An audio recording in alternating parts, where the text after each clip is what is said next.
Gente, boa tarde. Vamos dar início aqui ao Seminário Estadual sobre Desastres e Justiça Ambiental e o papel do serviço social. Eu sou Moara, sou vice-presidente do CRES. Essa é Silvia, também conselheira do CRES. Primeiro, eu queria dar as boas-vindas, dizer que a gente está muito feliz de estar aqui, de estar também na presença de vocês e dos palestrantes, dos ilustres palestrantes que ali estão. Dizer que esse seminário faz parte das atividades do mês do assistente social, né? Há algum tempo já a gente vem tentando fazer atividades durante todo o mês, não só no dia 15. E esse ano a gente está contando com 26 minicursos, esses quatro seminários estaduais, esse é o primeiro. E mais o congresso preparatório para o CBAs, né? Que vai ser lá no Rio, são 1.000, para 1.000 pessoas, tem 114 trabalhos já inscritos.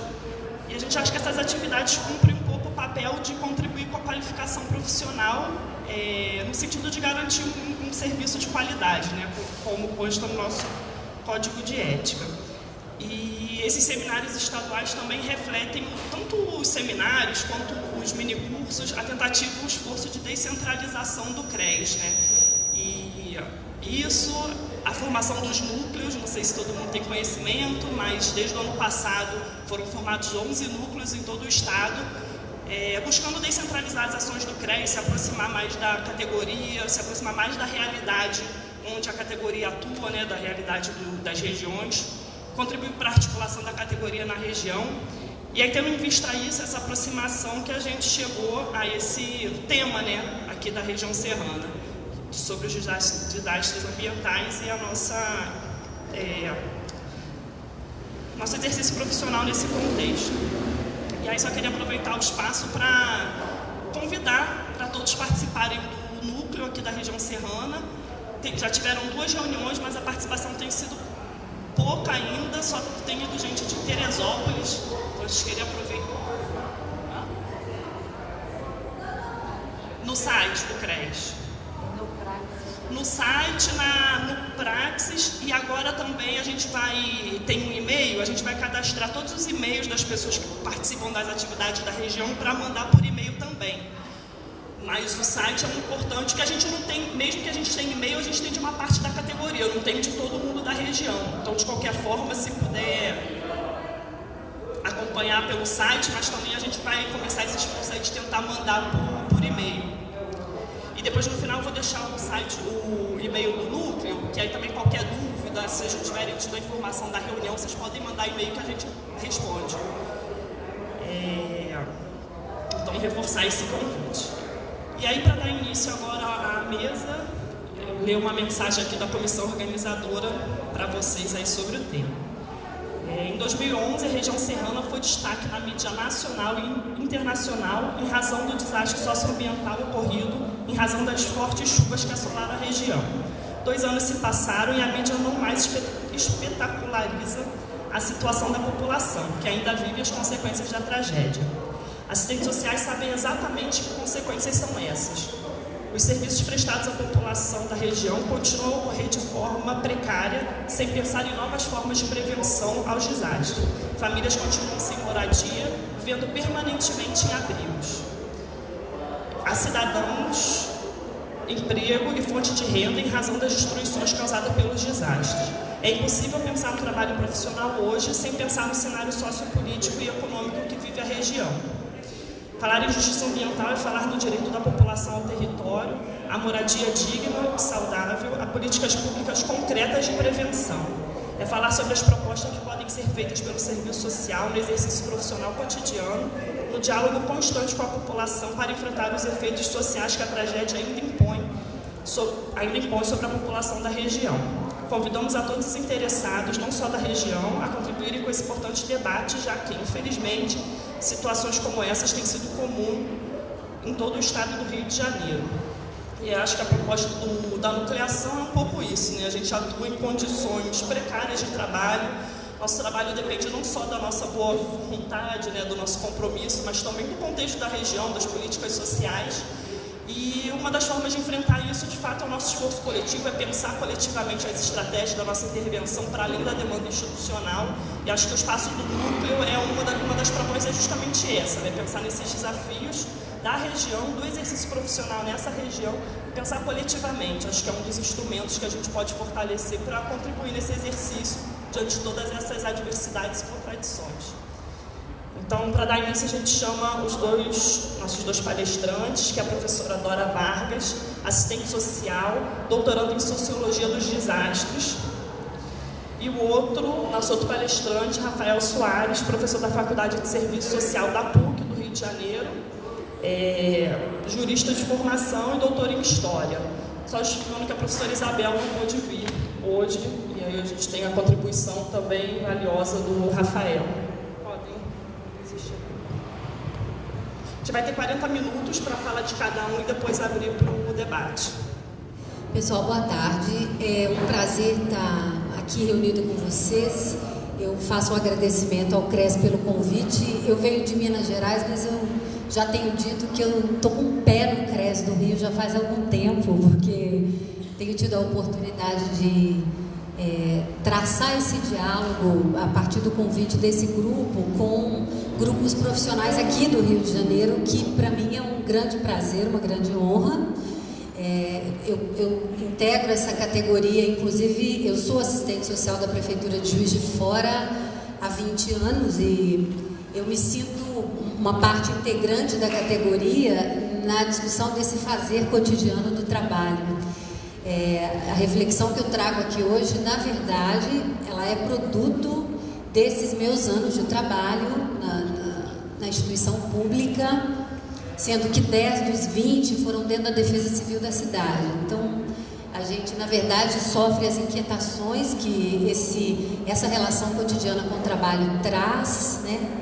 E é muito importante, eu entendo, nós podermos compartilhar essas inquietações no sentido de que elas tragam reflexões produtivas para o nosso olhar cotidiano de trabalho, para esse fazer também. Então, eu falo muito mais aqui propriamente como profissional de campo, que eu acho que deve ser a condição da maioria de vocês que estão aqui presentes. Então, na verdade, eu começo minha fala dizendo o seguinte, que essa vai ser uma vocalização nada consensual, né? Falar de desastre na perspectiva que a ciência humana e social busca trazer, ainda falar de desastre de uma maneira polêmica e conflituosa, entre aspas, porque todos nós falamos de desastres, eu quero dizer, né, todos os braços da ciência.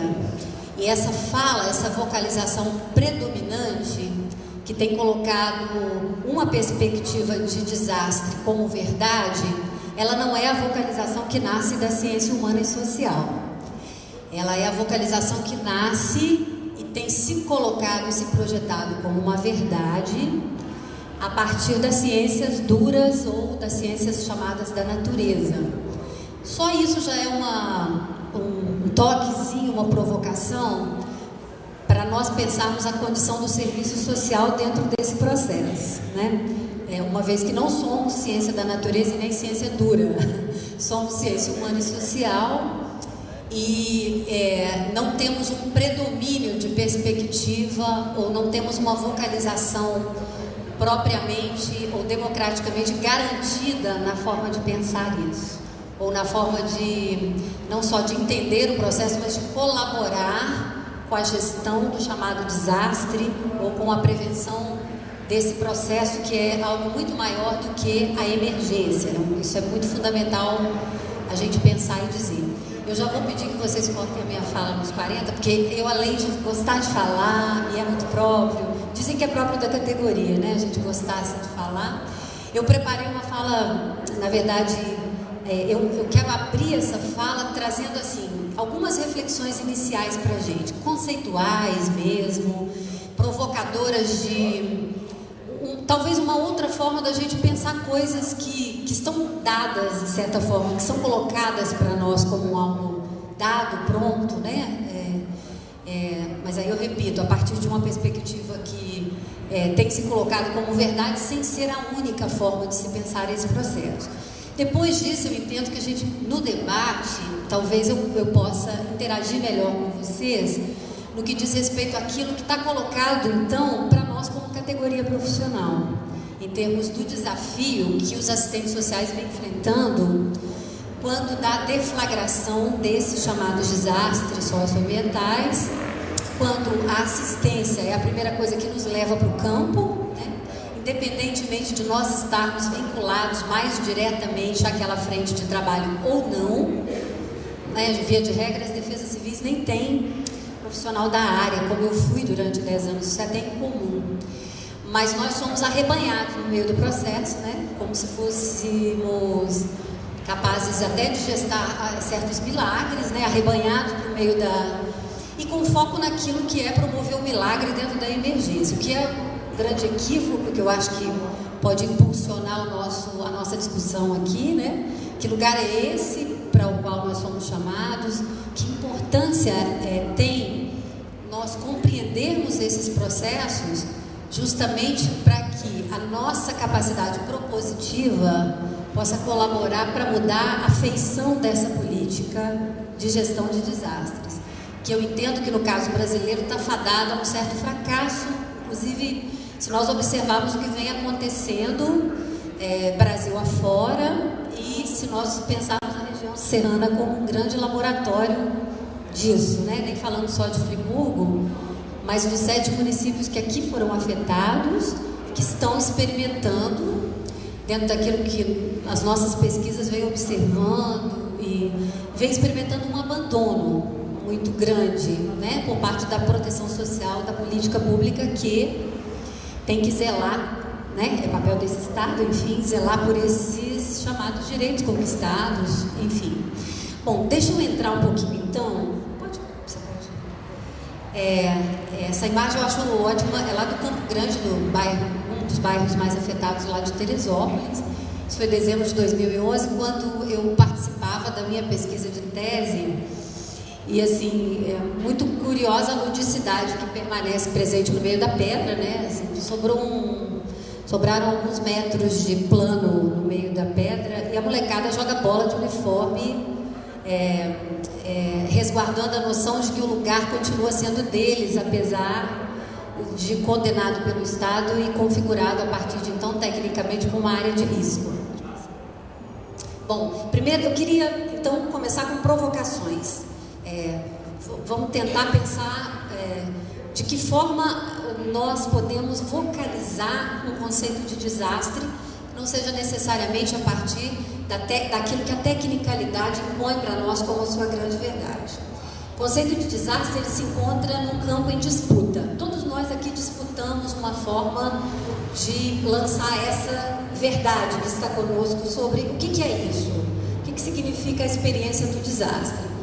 Mas tem prevalecido nesse âmbito de disputa a voz daqueles que tomam o desastre primeiro como um evento pontual, né? Sendo assim, são tidos como um tipo de crise aguda, caracterizada por uma situação emergencial, na qual, num recorte geográfico reduzido, aquele recorte impactado, os elementos materiais e as pessoas são compreendidos como estando por um triz.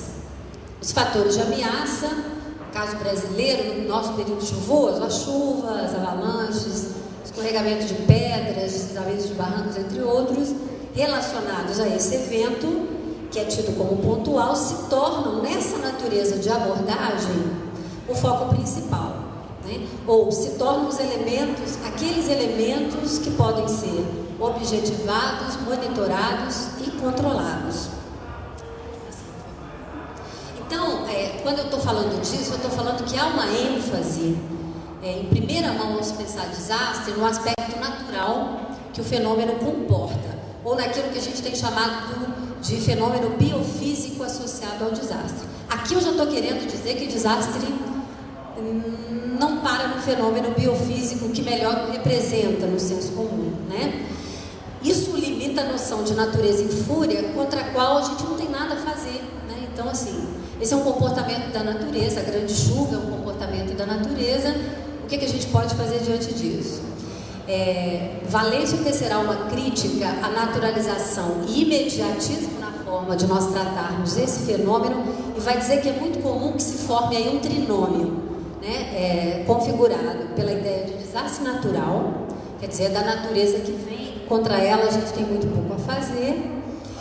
Um outro elemento que é o desastre, né, recortado temporalmente, como no dia em que a chuva caiu, então é o dia do desastre, né?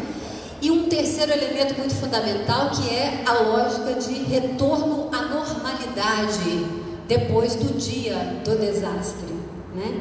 Então, queria que vocês guardassem um pouquinho essas ideias para a gente conversar.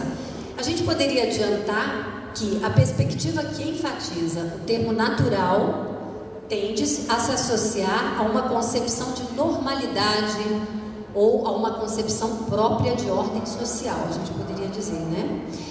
Do mundo, para, em grande medida, esconder as iniquidades na condição social de proteção frente aos vários fatores de ameaça que parecem incontroláveis e evitar um questionamento amplo sobre o que a nossa dinâmica socioespacial comporta e que pode ser fomentadora dos chamados desastres. Campo Grande, algumas eu nominei, outras não, foi por distração mesmo. Pode passar? Bom, aí tudo bem, algumas provocações. Já mostrei que a gente não está muito de acordo, primeiro com essa ideia de que ele é natural, segundo com a ideia de que o desastre se resume a um dia, o dia do impacto ou de sua deflagração, e o terceiro a uma concepção de normalidade da ordem social, que pela própria formação que a gente recebe em serviço social é uma ideia altamente questionável, né? O que é a ordem social normal? Entre nós, a normalidade nessa concepção, ela está associada a uma desigualdade estrutural, né? Que nos é cotidiana, que pertence à nossa realidade e que é um elemento que, na perspectiva sociológica, fomenta o desastre. Então, no âmbito da sociologia, que é a contribuição, que é a vocalização que eu gostaria de trazer aqui. São várias as vocalizações que dirão o que é desastre.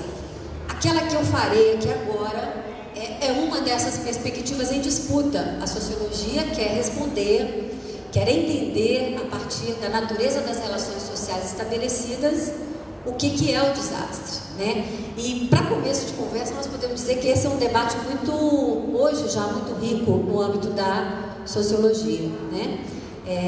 Quarantelli, que é um autor de fora, mas que é o principal, talvez seja o principal organizador dessas pesquisas que na literatura internacional vão falar de desastre na perspectiva sociológica, ele diz que o desastre envolve uma série de noções que estão interrelacionadas, que não são noções consensuais, nós estamos longe de falar de consenso, mas nós poderíamos dizer que dentre todas essas noções nós temos duas que são fundamentais no debate sociológico. A primeira, os desastres eles são fenômenos sociais inerentemente, e a segunda, a origem dos desastres está na estrutura social ou no sistema social. É claro que vocês devem imaginar o que a engenharia quer fazer comigo quando eu falo isso, né? O que a geologia quer fazer comigo quando eu falo isso. É até interessante trazer um debate ou afirmativas dessa ordem para uma plenária que é do serviço social. Não que eu espere que todo mundo concorde comigo, não é isso, mas é porque é muito natural eu pensar que eu estou falando para os meus pares, né? Que eu estou dialogando numa perspectiva que é mais convergente.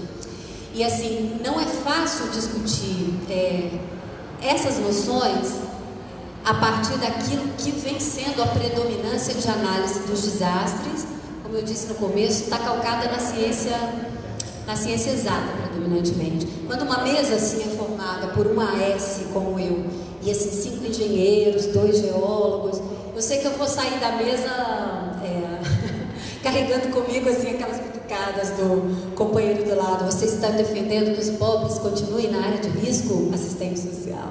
Falei, não, caro amigo, a gente tem que conversar um pouquinho mais.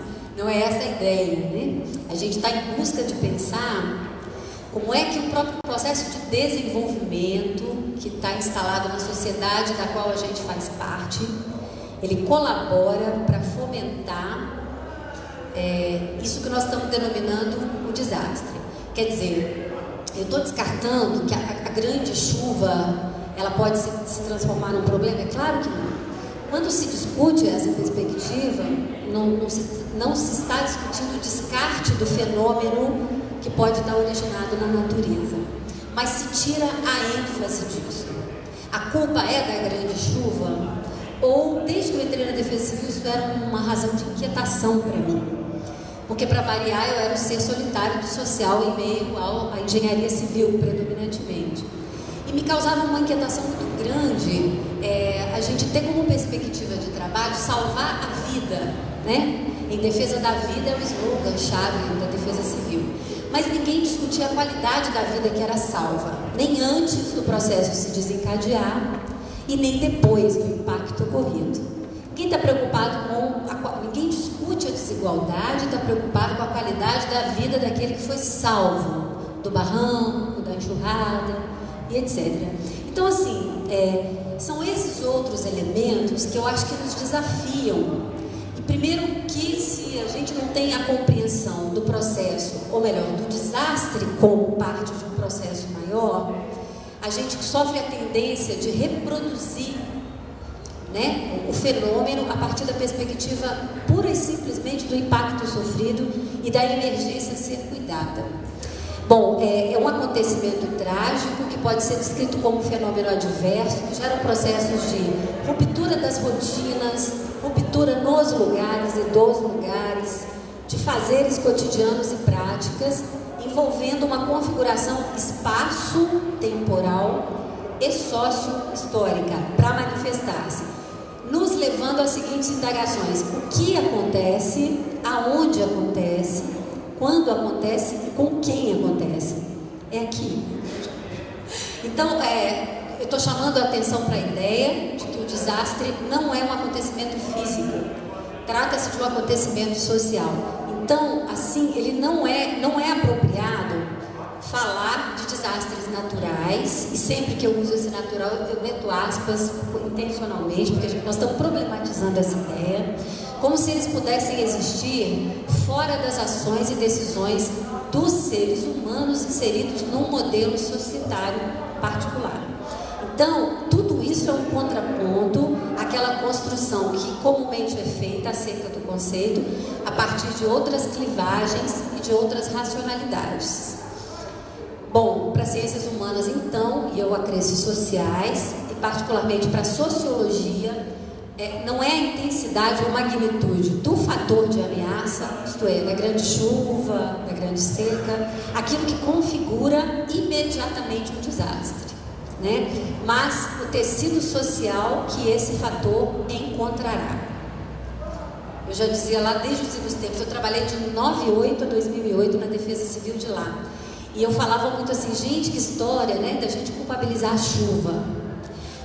Nós podemos falar que a chuva da região serrana, em janeiro de 2011, foi uma chuva incomum? Certamente, né? Pode-se dizer isso. Foi uma chuva atípica, e é isso que os geólogos e a meteorologia vai dizer. Mas é preciso que a gente vá além desse elemento. A nossa tendência e o papel que a mídia tem cumprido e a focalização que as próprias autoridades responsáveis pela gestão do desastre têm feito, ela para muito aí nesse elemento. O que nós poderíamos ter feito frente a uma chuva daquelas? Mas a questão não é apenas o elemento chuva, né? É o que essa chuva encontrou. E sobre isso nós todos sabemos falar muito bem. O que a chuva tem encontrado? Aonde é que predominantemente ela encontra a pobreza? Qual é a característica desses territórios que são os comumente mais impactados ou afetados? Né? Podemos dizer, eu ouvi de alguém da região serrana, mas o desastre foi muito democrático, porque ele atingiu a ricos, atingiu a pobres. Então vamos discutir a capacidade de resiliência de ricos e pobres. Vamos discutir o papel do Estado e de proteção e de resposta desse Estado frente aos ricos e frente aos pobres. Só para a gente aquecer, tá? Bom, tudo isso que eu disse até aqui tem a finalidade de desnaturalizar a questão ambiental. E pela mesma via, os desastres também são desnaturalizados, favorecendo um conceito que é o de território, que inclui práticas, relações, conflitos sociais de apropriação não só material, mas apropriação também simbólica dessas condições naturais, desse meio ou desse chamado meio ambiente. Então, a gente quer dar visibilidade à questão ambiental que atinge especificamente aqueles que têm correntemente menos condições de se fazerem ouvir nas arenas públicas. Os sujeitos não são iguais ou não têm um acesso igual, né, a bens ambientais. E essa forma de desigualdade pode ser percebida pela mera observação de fenômenos cotidianos no ambiente urbano e também no ambiente rural. Campo Grande, Teresópolis, pós-impacto. E aí eu não estou dizendo pós-desastre por quê? Eu tenho que dizer pós-impacto com uma noção bem clara de que o desastre continua acontecendo. Como processo de disruptura social, o desastre continua acontecendo. A região serrana ainda está em desastre. Então, nós estamos discutindo um pós-impacto. O impacto pode ter sido a chuva da virada de 12 para 13 ou 11 para 12 de janeiro. Mas nós não estamos falando que o desastre acabou. A expressão do abandono é uma expressão componente desse desastre, que eu acho que é a experiência que a Serra tem vivido. Depois a gente conversa melhor sobre isso. Aí, como a gente está muito habituado a ter um foco no risco, né? Toda vez que a gente vai falar disso tudo, a gente não fala muito de desastre, a gente fala, na verdade, do risco. Condições de risco, área de risco, tem que tirar por quê? Porque área de risco é um problema, etc. e tal. Por que então eu estou tão preocupada em reafirmar o desastre e não o risco? Né? Nesse caso, dentro do debate da sociologia, os desastres são apontados como foco principal. Por quê? Porque eles chamam a atenção para a natureza social desses acontecimentos. Né? O foco no risco e nos perigos, como a tecnicalidade vem fazendo, na nossa forma de interpretar, tende a escamotear, tende a esconder, tende a secundarizar o desastre como processo e colocá-lo como um fenômeno secundário, né? Colocá-lo na rebarba. Então é muito fácil, na apropriação do discurso do risco, você calcular, medir, né? Condenar as áreas, desterritorializar grupos sociais, comunidades inteiras, não compreendendo que nós estamos lidando com algo que é muito maior do que aquela mera análise e quantificação do risco, a sua objetivação. Né? Então tem um propósito em se falar menos na discussão do risco, né? e colocar o foco do desastre associado à questão da vulnerabilização social que os nossos grupos sociais empobrecidos vêm cada vez mais vivendo. Quer dizer, se sobrepõe à condição vulnerável o impacto causado pelo desastre. Então, por isso a gente pode muito tranquilamente, na realidade brasileira, responder: quem é que sofre mais com o desastre? Serão sempre os grupos mais pobres, aqueles que estão sujeitos a serem desterritorializados em razão da natureza da sua inserção dentro da nossa sociedade de classe. Né? Vou passar, por favor. Bom, área de risco como territorialização, acabei de dizer isso na verdade, como territorialização ilegítima, e o desastre como culpa daquele que estava nesta área questionável. Né? Por que estava ali? Por que ocupou se sabia que era uma área vulnerável, insegura? O que está fazendo ali? Então, falta de investimento no seu capital humano, social, intelectual, né? E aí eu estou falando uma possível ignorância, entre aspas, leva os pobres a ocuparem áreas assim. O que estava fazendo ali? Né? Então, a área de risco, ela vira uma categoria que deslegitima a produção social do território como lugar de abrigo. Esse foi sempre um dos grandes motivadores de eu pesquisar sobre isso, tanto mestrado como doutorado. Assim, qual é o sentido que essas áreas, independentemente da classificação que recebam, qual é o sentido que essas áreas ganham para quem delas se apropria no sentido de a ela se associa como lugar de pertencimento para viver, para morar, para se relacionar? Qual é o sentido que esses locais, né, chamados inseguros e não adequadamente passíveis de serem habitados, eles ganham para aqueles que não têm uma outra opção de moradia? Porque aí nós não estamos falando de optar pelo que é ruim. Nós estamos falando por optar, entre aspas, pela única coisa que se tem para escolher, entre aspas, né? Aí tem autores que trabalham muito essa lógica, né? Nós não estamos falando de estratégia. Estratégia, você opta dentro de um elenco de possibilidades, né? Você está falando de quê? Né? Tem um autor francês que usa tática. Você está no meio da falta de opção. Então, é morar assim ou morar assim, né? Só que ganha toda uma significação o lugar a partir do momento em que você estabelece relações com esse território, né? E que você estabelece elas de pertencimento com ele. Então, tem um confronto muito claro hoje e uma dificuldade muito grande dos técnicos entenderem porque é que essas pessoas não querem deixar esses lugares, né? Isso é um motivo de... talvez seja a problemática chave, né? Porque que muitos grupos organizados aqui da região serrana estão contestando o reassentamento que está sendo proposto pelo Estado. O que está no meio disso? O que a gente é obrigado a entender, gostando ou não, né? O que a gente está sendo obrigado a ler nessa natureza de relação que está estabelecida? Morar em área de risco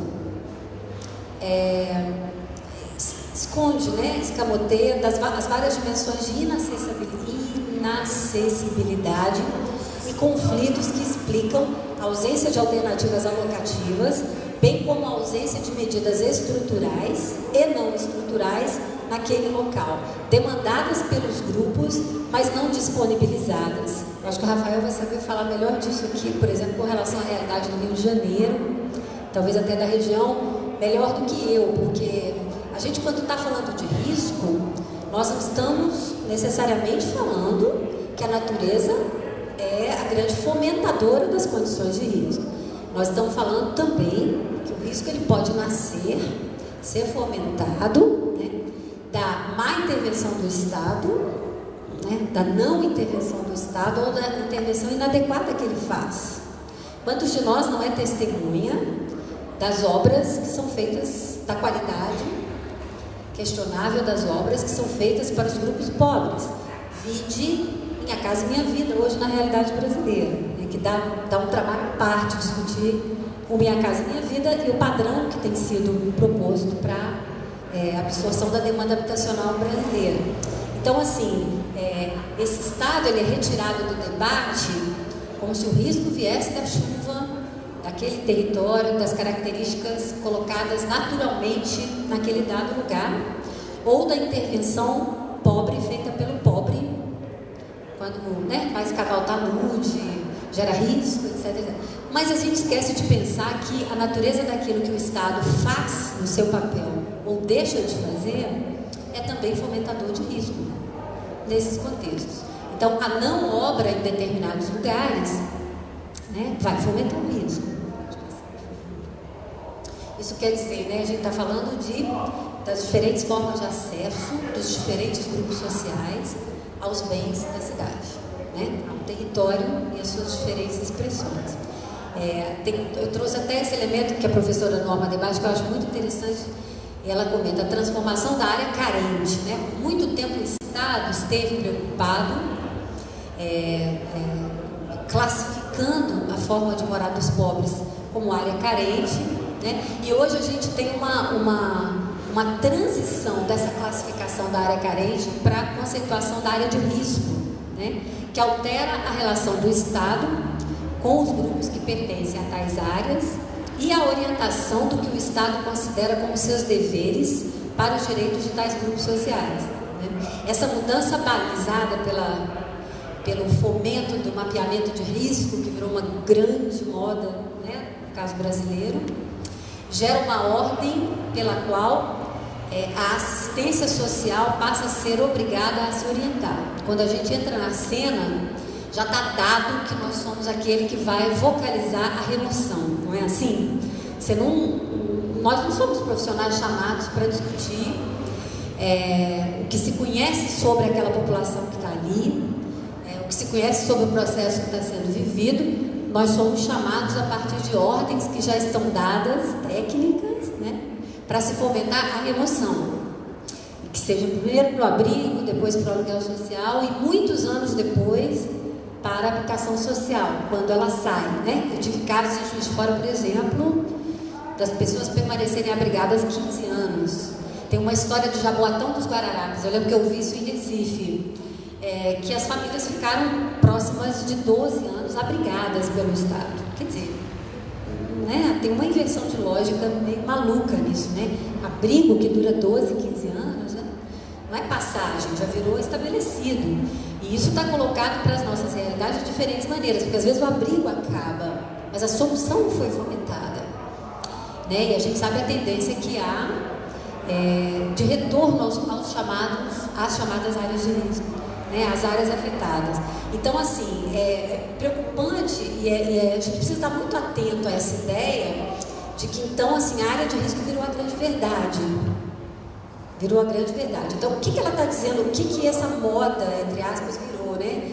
É uma forma do Estado de contestação da territorialização daqueles grupos específicos, porém sem garantia nenhuma de que um outro estado de coisas vai ser pactuado entre Estado e afetados. Né? Pode passar, por favor. Angra 2010. Pode passar.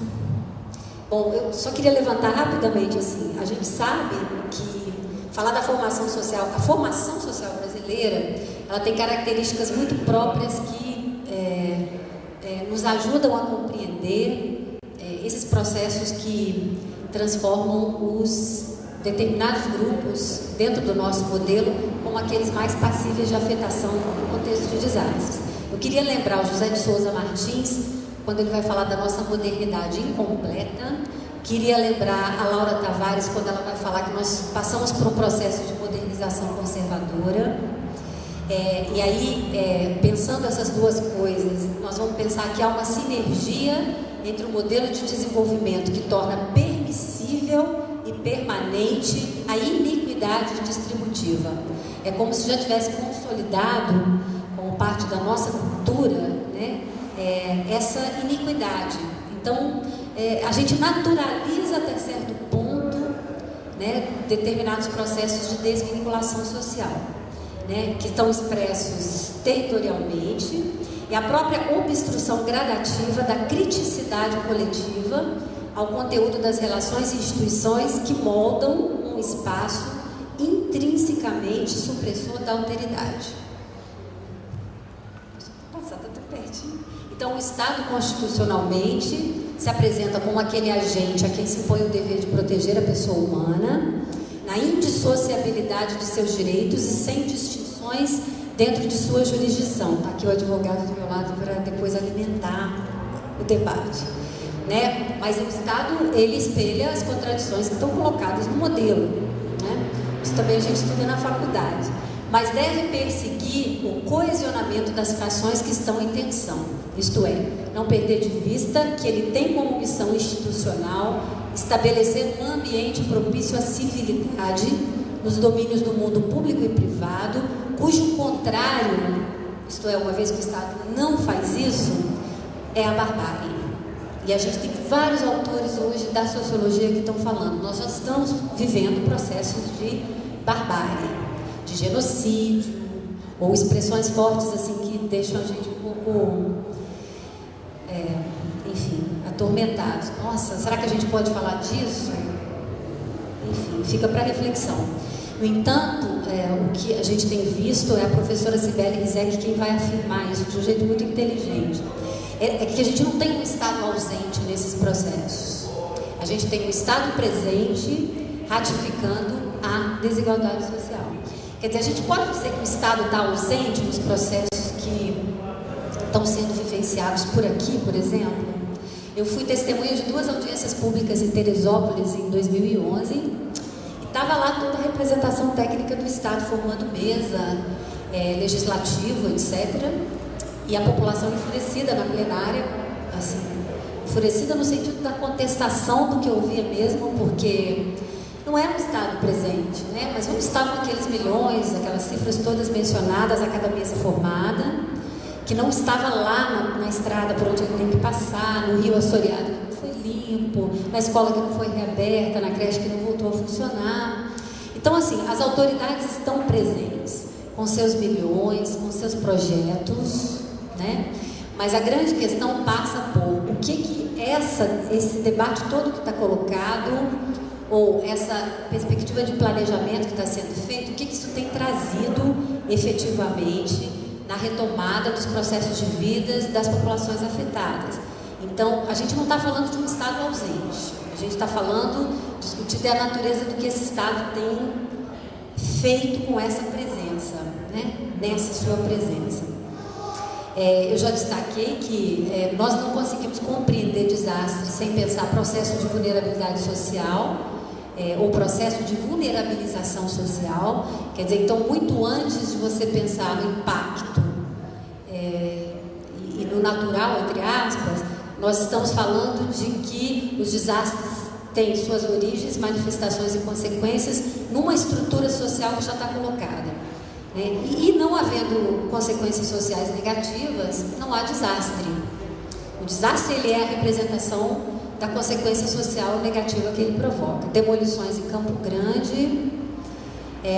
Eu incrementei um pouco aqui, porque eu acho que a Defesa Civil, a gente não fala de nada disso sem pensar na forma como tem se institucionalizado o gerenciamento desses desastres, né? Falar disso é falar também de um conhecimento perito específico, né? Desastre e defesa civil são duas coisas diferentes, né? São objetos diferentes, mas eles estão diretamente integrados, né? Então, ambos são aspectos de relações sociais que estão estabelecidas historicamente para nós, referidas a territórios e lógicas de produção e controle social sobre lugares definidos.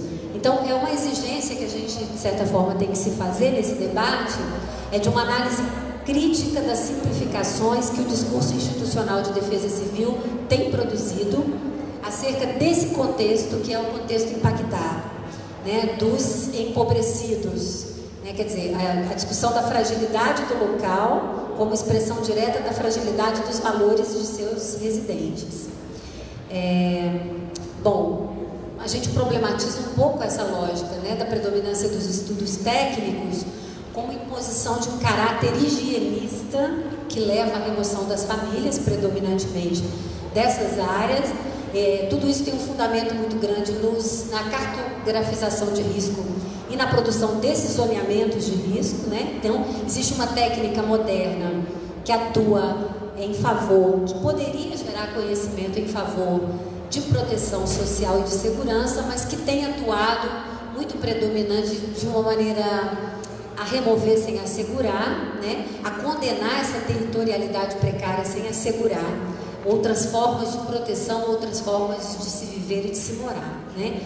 Os quadros técnicos que formam as defesas civis foram forjados na nossa história gradativamente, compondo uma compreensão ou uma apreensão simplista e doutrinária sobre a realidade social, que é essencialmente uma realidade dinâmica e complexa demais, né? Essa aqui é uma imagem de várias representações organizadas de movimentos aqui da região como um todo, na frente do Palácio da Guanabara. Foi no dia 6 de novembro de 2012, se não me falha a memória, né? Os movimentos se organizaram, foram levar um documento para protocolar junto ao governo do estado, com suas diferentes representações comunitárias e também regionais e nacionais, porque estava lá o MONADES, que é o Movimento Nacional de Defesa dos Atingidos Afetados por Desastres.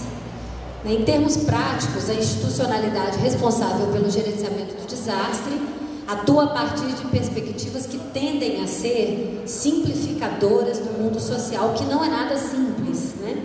Impermeáveis a uma leitura dialética das relações socioespaciais que compõem os desastres, recorrentes no país como um todo, tanto quanto a uma proposição de soluções participativas para lidar com os pontos de vista do público mais sujeito a desastres.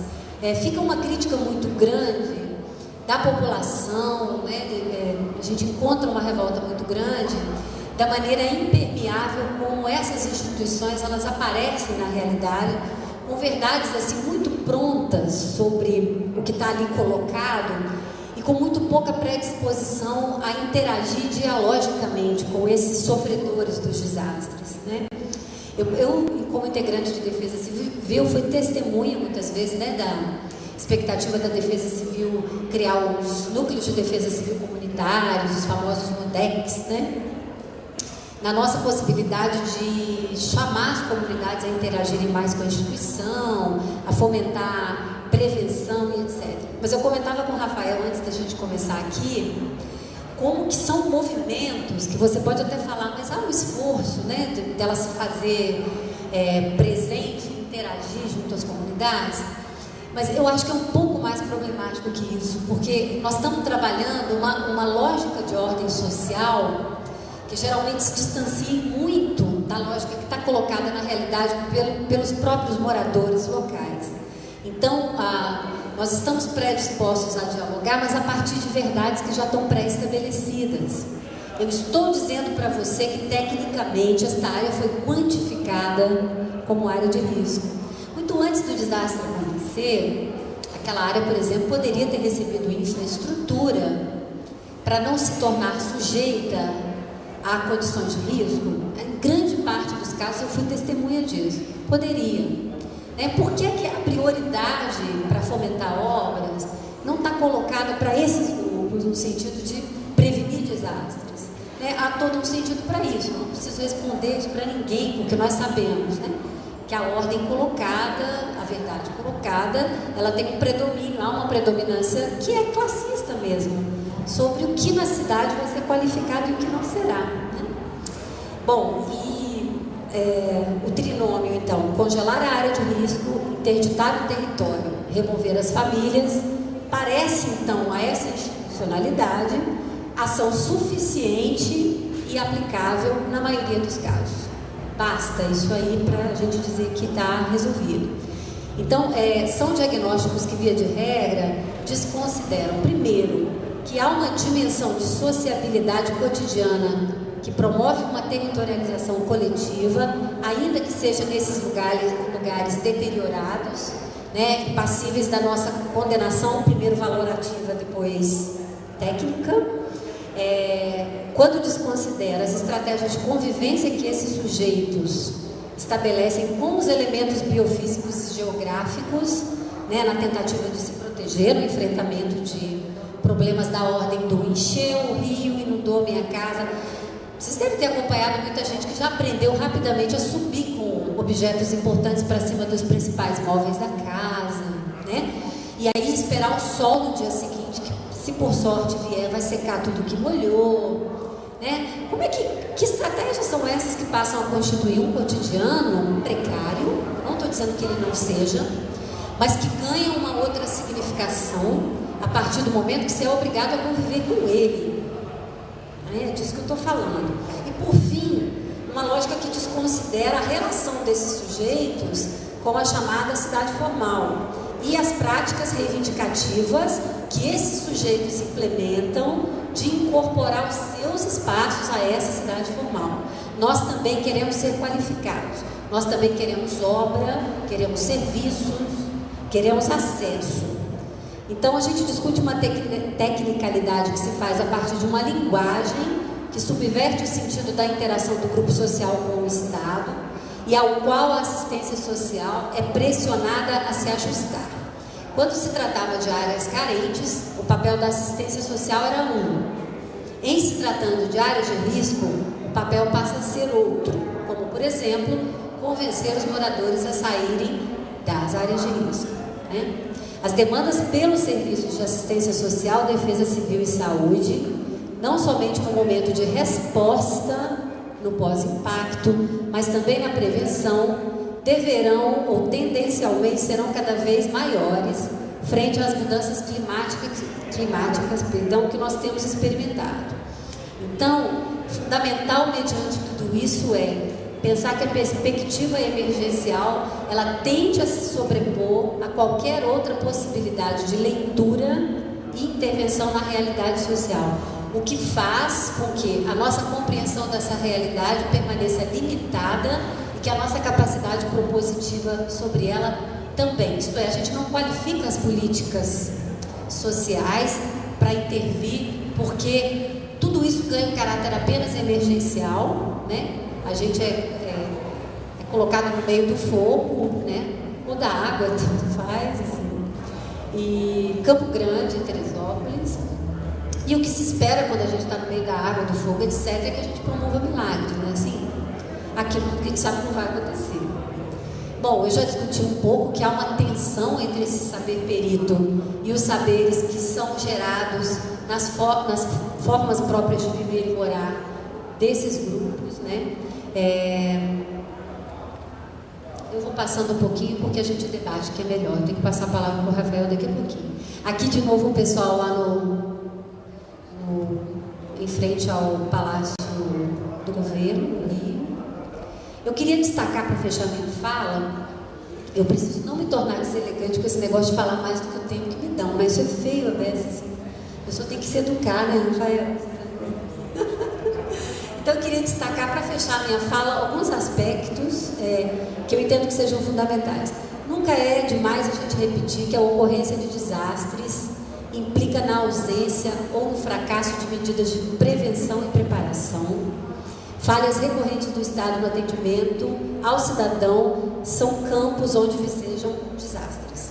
As cenas urbanas das quais estamos tratando trazem para o primeiro plano, tanto a dimensão da desigualdade quanto a dimensão da dominação presente na nossa sociedade. Quando eu falo de desastres, eu estou falando de tudo isso. Os desastres estão, então, diretamente relacionados aos contextos onde se manifestam e tendem a se repetir sobre os mesmos grupos sociais e lugares, revelando que ele tem uma perspectiva de classe. E, para fechar, não se trata... eu já fui abordada várias vezes, assim, por essa lógica, né? Mas, Dora, você não acha que você está promovendo, de certa forma, uma visão romantizada dessas condições precárias nas quais vivem esses grupos sociais, né? Você não está defendendo permanência de pessoas em condições de insegurança, de desproteção? E aí eu quero dizer que não se trata disso, não é uma visão romantizada dessas condições precárias, né, de moradia de risco, muito menos eu faço aqui uma vocalização que quer desqualificar ou banalizar a perspectiva técnica, né, o conhecimento que já está acumulado a partir de outras ciências com as quais a gente interage. Esse conhecimento é óbvio que ele tem um valor, mas esse conhecimento também é produto... Ele também está no bojo da disputa. E ele também vai fazer suas opções de proteção. Ele vai ser apropriado por quem, nos seus exercícios de poder, vai utilizá-los ou não, vai burocratizá-los ou não, vai inviabilizá-los ou não, enfim. Então o conhecimento, ele está no âmbito da política, ele está no âmbito da disputa e do dissenso. Então nós estamos falando disso. Não é que a ciência não produza e não é que a produção que a ciência faz não tenha o seu valor e o seu lugar. A discussão é como que esse conhecimento vem sendo apropriado, por quem é que ele vem sendo apropriado e como é que ele vem sendo utilizado. Eu tenho a opinião de que ele não vem simbolizando proteção para ninguém, ou melhor, desculpa, não tiram ninguém. Ele não vem significando proteção na sua concepção mais geral, tá? Ele está direcionado a certos grupos sociais, sim, é verdade. Então, dito isso, trata-se da oposição à naturalização de tais fenômenos, que são, na verdade, fenômenos sociais, destacando que o ambiente, o território, é produto de uma construção social e histórica. Isso que nós vemos é produto de processos históricos, é produto de decisões e de padrões que nós adotamos no nosso modelo societário. Eu fico plenamente aberta a qualquer discussão, né? É um prazer estar aqui, é um prazer compartilhar isso com a minha categoria profissional. Eu sempre tive muita vontade, gerou sempre uma estranheza muito grande. Primeiro, eu ter escolhido trabalhar na Defesa Civil. Segundo, eu ter escolhido estudar sobre essas coisas. O que a assistente social está fazendo no meio desse pessoal de planejamento urbano? Depois vai discutir desastre, etc e tal. Nossa, eu acho que esse lugar é nosso também, né? Esse lugar é o lugar da nossa vocalização também. E eu tenho um imenso prazer toda vez que a categoria me chama para compartilhar essas reflexões. Eu fico aberta ao debate, tá bem? Muito obrigada.